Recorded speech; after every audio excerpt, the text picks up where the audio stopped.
Herkese merhabalar, kanalıma hoş geldiniz arkadaşlar. Umarım iyisinizdir. Hepinize huzurlu, sağlıklı bir yıl geçirmenizi diliyorum. Bu akşam ben de sizlerle birlikte sipariş olan bir beremizi uygularken ikincisinde sizlerle birlikte hem anlatayım hem de çalışayım istedim. İp olarak elimde kartopu No 1 orta kalınlık diye tabir ettiğimiz 175 metre uzunluğunda bir ipimiz var. 6-7 numara yazıyor etiketin üzerindeki şiş numarası. Öncelikle o yüzden elime 6 numara misina şiş aldım. Uzun süredir bu kadar kalın bir şişle örgü örmedim açıkçası. 6 numara şu an elime çok fazla kalın geldiği için 5,5'a terfi ettim. Yarım numara incelterek ama 5,5 çok ara bir numara. Size 5 numarayla bu ipi örmenizi tavsiye ediyorum. Ben 12 yaş çocuk için bu bere çalışmasını yapacağım. Toplam 84 adet ilmek attım şişime. Bir tane de eklemek için attığımız fazladan ilmeğimiz var ve toplam 85 tane ilmeğimiz şu an şişimizde arkadaşlar. Eli çok sıkı olanlar burada 90 ilmek de atabilir. Bu model için 6 ve altının katlarından oluşan bir sayı atmanız gerekiyor. Şimdi burada sabitlemeyi göstereceğim sizlere. Ben uzayan son ilmeğimi dikkate alıyorum. Bu uzayan son ilmeğimi mutlaka karşı taraftaki bir tane ilmeğin üzerinden bu şekilde geçiriyorum. Ve daha sonra bu ilmeği elimle sıktığım zaman bu burada sabitleşmiş oluyor ve dikişsiz bir şekilde misinamızı birleştirmiş oluyoruz. Buraya gelene kadar mutlaka misinanızı eşit bir şekilde yönlerini çevirin. Yamuk olmadan bağlamanız gerekiyor. Daha sonra ayracımıza takıyoruz ve buradan sonra siz benim gibi ister bir düz bir ters şeklinde bir lastik, isterseniz de yine iki düz iki ters nasıl bir lastik uygulamak istiyorsanız o şekilde lastiğinizi çalışabilirsiniz arkadaşlar. Ben de yine bir düz bir ters olarak lastiğimi örmeye başlayacağım. Bir tur gösterelim. Şu şekilde lastik çalışmamızı mutlaka elinizle yavaş yavaş ilk sırayı iterek uygulayın. Zaten bu ilk sırayı atlattınız mı diğer sıralar çok rahat bir şekilde geliyor. Ama hala 5,5 numara bana inanılmaz kalın bir şiş olarak geliyor. Biraz daha devam edersem mutlaka 4,5'a da düşebilirim bu gidişle arkadaşlar. Şimdi tamamen sıramızı tamamlayalım. Şöyle eşit bir şekilde ilmeklerimiz geliyor. Bir ters, bir düz ve bir ters. Ayracımıza tekrar takıyoruz. Bir tur tamamlamış olduktan sonra yine ikinci turumuzda artık ilmekler daha kolay bir şekilde düzleri düz, tersleri ters olarak çalışıp lastik boyumuzu istediğimiz boyuta gelene kadar aynı teknikle çalışıyoruz. Evet, lastiğimi istediğim boyuta kadar getirdim. Yaklaşık olarak mezureyle ölçtüğümüz zaman 5 santim boylarında bir boyuta geldik. Burada bir kulak boyunu ölçü olarak alabilirsiniz santim ölçüsüne bakmadan. Çünkü kulakları ısıtan yer burası zaten. Buradan itibaren artık ikinci rengimize takarak sadece düz örgüyle örneğimizi kurmaya başlayacağız arkadaşlar. İki ipi aynı anda örüp yürüteceğiz. Hem boyunda hem elde ördüğüm için şu şekilde çalışacağım. Modelimin bir tane deseni 6 ilmekten oluşuyordu. Ayraçtan sonra ilk desenimizi hemen kurmaya başlıyoruz. Birinci ilmeğimi kiremit rengimle örüyorum. Kalan 5 tane ilmeğimi de nohut rengi ama ben krem diye tabir edeceğim kısa olsun diye. Krem rengi ipimle örüyorum arkadaşlar. Bir kiremit, 5 ilmek krem. Bir tane desenimiz 6 ilmekten oluşuyor. Ve sıra boyu aynı tekrar yapacağız. Bakın bir kiremit, 5 tane de krem rengi örüyoruz. Aynı sıra boyuna kadar 6 olan tüm ilmeklerimizi tekrarlıyoruz. İkincisine geldik bakın. Yine bir tane kiremit ördüm. Hemen yanına 5 tane krem örüyoruz.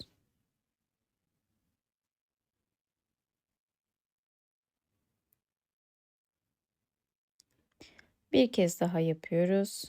Yine bir adet kiremit. Birinci sıradayız ön yüzde ve 5 tane krem.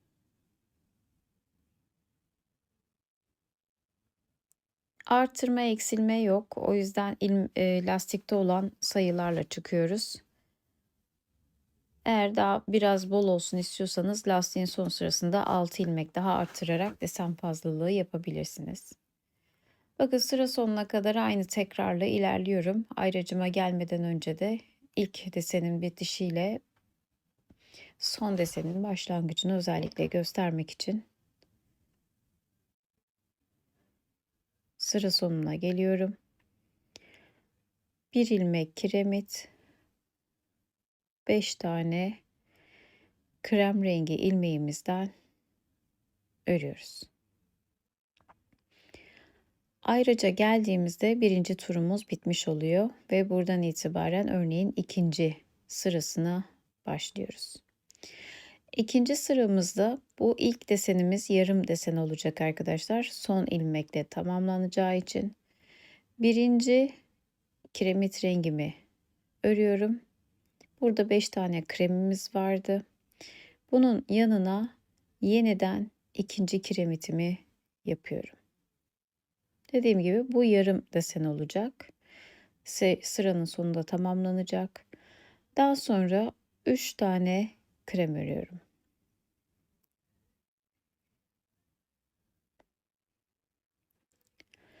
Bakın burada bir tane kiremitimiz vardı. Sağında ve solunda birer tane ilmekleri kiremite çevireceğimiz için krem rengimi bırakıyorum ve buraya 3 adet kiremit örüyorum. Bunları baz alarak ilerleyin artık. Tekrar 3 adet krem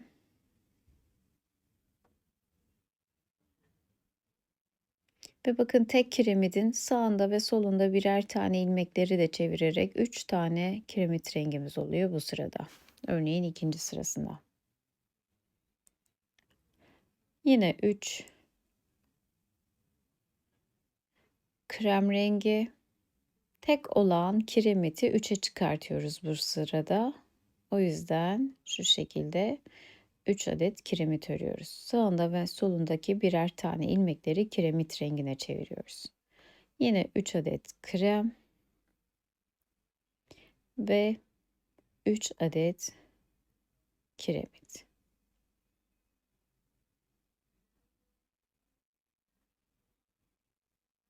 Sıra sonuna kadar bu şekilde uyguluyoruz. Sıra sonuna geldiğimizde özellikle sizlere göstereceğim.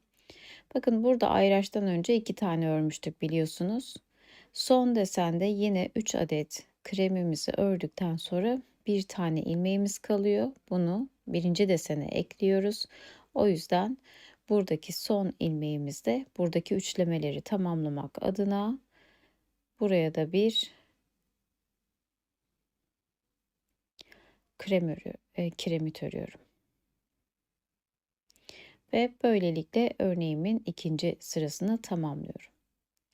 Üçüncü sırada devam ediyoruz. Kiremit rengi sayımızı artıracağız. Birincisi biliyorsunuz yarım desen olduğu için ayraçtan sonraki görünen 2 tane kiremitimin yanına bir tane daha kiremit rengi örüyoruz. Örneğin üçüncü sırasında. Daha sonra araya bir tane krem örüyorum. Ve üçlü gruptaki kiremitleri bu defa beşli gruba çıkartıyoruz. Yani sağında ve solunda yine birer tane ilmeği kiremite çeviriyoruz. 1, 2, 3, 4 ve 5. Tekrar bir tane krem örüyorum.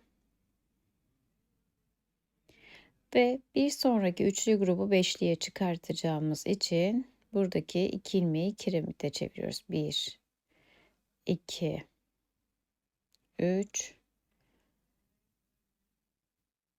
4 ve 5. kiremit. Bir de 3 oldu. Şimdi de 5 olarak devam ediyor. Yine bir tane krem ördükten sonra devam ediyoruz. 5 tane kiremit rengi örüyoruz.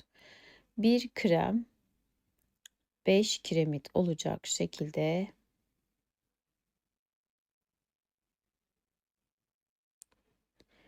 örneğimizi uyguluyoruz. Yine bir krem ve böyle bir görüntümüz oluyor. Sıra sonuna kadar 5 kiremit, bir krem olacak şekilde sıramızı tamamlıyoruz. Ayraçtan önceki ilmeklere geldiğimizde ayracımdaki bu son kiremite çeviriyorum ve orada sağ tarafında 2 kiremit, sol tarafında 3 kiremit olacak şekilde burası da 5 adet kiremite oluşmuş oluyor. Şimdi bu sıra hem modelin 4. sırası hem de 1. sıranın tekrarı olacak şekilde ilerleyeceğiz. Aynı işlemi tekrarlıyoruz fakat renklerin yerlerini değiştiriyoruz. Nasıl ki kiremitin üstüne bir kiremit 5 krem olarak devam ettik. Şimdi tam tersi olacak arkadaşlar. 1. sıranın tekrarı fakat tam zıt renklerle devam ediyoruz. Burada görülen ilk ayraçtan sonraki ilk ilmeğimiz kiremit. Onu kreme çeviriyorum. Bir tane krem örüyorum ve devam ediyoruz. Hem sırayı tamamlıyoruz hem 1. sıraya yeniden başlıyoruz. Bakın, kiremitteki son rengi tamamlarken kremdeki ilk sıraya başlamış oluyoruz. 1. ilmeğimizi krem, devamındaki 5 tane ilmeğimizi kiremit örüyoruz. Sıra boyu aynı devam edeceğiz. Bir krem, 5 kiremit. Yine 1. sırada olduğu gibi. Bir tane krem örüyorum.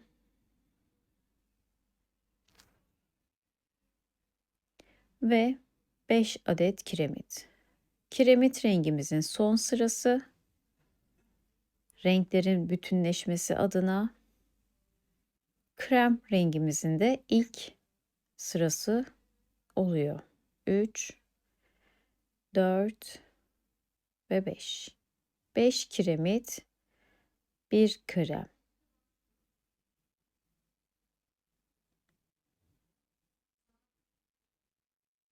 Normalde örmesi çok daha kolay arkadaşlar. İnanın zor değil. Kameranın karşısında zorlanıyor olabiliriz. 5 adet kiremit,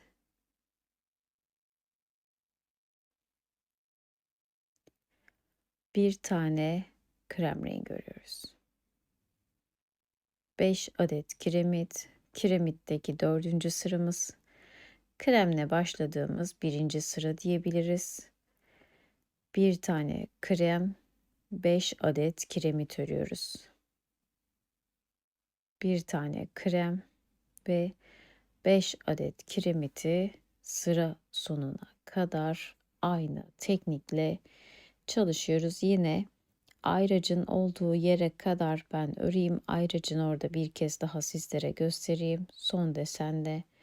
Bakın, bir tane kremimi ördüm. Ayraçtan önce son 5 ilmeğim kalıyor. 5'ini de kiremit rengimle örüyorum. Ve dediğim gibi kiremitli son sıram 4. sıram oluyor. Aynı şekilde kremli de 1. sıramızı kurmuş oluyoruz. Buradan itibaren şöyle yine tek olan kiremitleri 3'e, burası yarım desen olduğu için ayraçtan sonraki ilk 2 tanesini örüyoruz. Sıra sonuna geldiğimizde ayraçla birlikte 3'e tamamlayacağız. O yüzden burası 2 ilmekle başlıyor mutlaka. 2 kiremit ördükten sonra, krem ördükten sonra 3 tane kiremit örüyorum. Buradaki tek olan krem rengimi üçlüyoruz bu sırada. Hemen sağında ve solundaki diğer ilmekleri yine krem olarak örüyorum. 1, 2 ve 3. Bu şekilde ilerleyecek arkadaşlar. Önce bir renk olacak. Sonraki sırada o bir rengin sağı ve solu üçlü olacak. Sonraki sırada o rengin sağı ve solu beşli olacak. En son beşli olduktan sonraki sırada bu defa yeni renkle tam ortadan yeniden başlıyoruz. Ve o sırayı da o şekilde tamamlıyoruz. Çok zevkli, çok kolay örülen bir model. İnanın bana herkes rahatlıkla çalışabilecek. Şimdi bu şekilde ilerleyerek beremizi artık istediğimiz boyutlara gelene kadar büyüteceğiz. Kaç santim olmasını istiyorsanız o şekilde çalışabilirsiniz. Ben çocuk beresi uyguladığım için şu şekilde sizlere göstereyim. Lastikten sonra arkadaşlar toplam 20 santim boylarına geldi. 20 santim boylarımda da 5 adet kiremit rengimden bu şekilde çizgi, 5 tane de lastikten sonra nohut krem rengimden yaptım. Toplam 10 sıra deseni o şekilde çalıştıktan sonra bakıyoruz kaç santim olduğuna ve bunu 20 santim olana kadar tamamlıyoruz. 20-22 santim hem çocuklar için hem de yetişkinler için kafada oturmalık yeterli bir bere oluyor. Tabii ki saçları çok gürse buradaki sayıyı uzatabilirsiniz ama normal klasik bir baş çevresi için bu boyut yeterli oluyor. Farklı kesme stilleri denedim ama bu berede en güzeli bu şekilde oluyor arkadaşlar. Bütün ilmekleri çift alarak tamamını kesiyorum. 2-2 alarak toplam 84 ilmeğim vardı ve bu şekilde 42 ilmek olacak şekilde hepsini kesiyorum. Bu kesmede 42 kalan ilmeğimiz yine bizim toplama için fazla. Çünkü ipimiz biliyorsunuz kalınca bir yün. Şöyle göstereyim. O yüzden yine bir kesim bir tek örerek bir kez daha kesiyoruz. Bir tane tek örüyorum. Bir tane ilmeği çift alıp kesiyorum. Bir tek bir çift olacak şekilde ilmeklerimizi yeniden azaltıyoruz. Böyle bir düz, bir de ilmekleri ikili alıp kesiyoruz. Yaklaşık 10 ilmek kadar daha eksilttiğimizde kalan 30 ilmek bize yeterli olacaktır. Daha kalın bir makarna yünüyle örüyorsanız eğer burada da çift alarak bir kez daha çiftli çiftli ilmeklerinizi kesebilirsiniz. Daha sonra ikinci kesmeyi de yaptıktan sonra artık beremizi kapatacağız. Buradaki kapatma stilinde şöyle misinadaki şişleri bir yere çektirelim. 2 ilmeği birlikte alıp kesiyorum. Düz örgü veya tersi hiç fark etmez. Ben şöyle düz örgü olarak ikisini birlikte alıp kesiyorum. Kestiğimizde bu ilmeğin özellikle uzaması gerektiğini, yani püf noktası bu, uzaması gerekiyor bu ilmeğin mutlaka. Daha sonra bu uzayan ilmeğin üzerine şişle kalan tüm ilmekleri böyle tek tek alıp içine bırakıyoruz. Burada bunu topluyoruz. Yani iğnesiz hemen şişin üzerinden tepemizdeki tüm ilmekleri topluyoruz arkadaşlar. Çok pratik bir uygulama bu. Sıra sonuna kadar bütün ilmeklerimi alıyorum ve uzayan ilmeğimin üzerinden boşluğa bırakıyorum.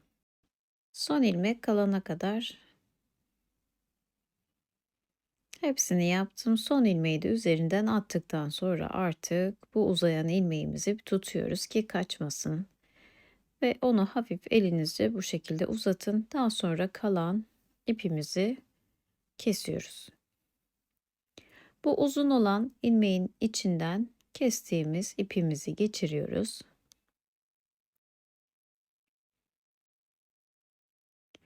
Geçirdikten sonra da buraya artık toplayacağız.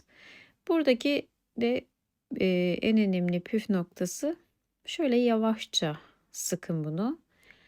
İpinizi çok hızlı bir şekilde çektiğinizde kopabilir. O yüzden buradan ilmeği yavaş yavaş çekerek bu şekilde beremizin tepesini topluyoruz ve bu şekilde beremizi tamamlamış oluyoruz arkadaşlar. İplerini çektikten sonra da ben beremizin tepesine bu şekilde bir pompon yerleştirdim. Çok basit, çabuk örülen bir model. Oturduğunuzda bir günde rahatlıkla bitecektir. Ama lütfen sipariş oluştururken de böyle son dakika aklınıza gelip de acil siparişler istemeyin. Ben evet acil olsun diye 2 tane bere ördükten sonra şu an bilek ağrısı çekiyorum arkadaşlar. Çocuklar için yeterli bir sayı. Yetişkinler için bunu mutlaka 90 ilmek olarak çalışın. Benim ipimle eğer daha kalın bir yün örecekseniz 78 daha ideal olacaktır. Çocuklar için, yetişkinler için yine 84 yapılır. Çünkü kendini toplayan bir model ama elinizle açtığınızda da rahatlıkla açılıyor. Sıkı ören arkadaşlarım varsa da lastikten sonra şişini mutlaka kalınlaştırmalarını tavsiye ediyorum. Umarım beğenir ve uygularsınız. Bir sonraki örnek videomuzda tekrar görüşmek üzere. Hoşça kalın, sağlıkla kalın. Kanalıma abone olmayı, yorum yapmayı ve beğenmeyi lütfen unutmayın. Tekrardan yeni yılınız kutlu olsun arkadaşlar. Hoşça kalın.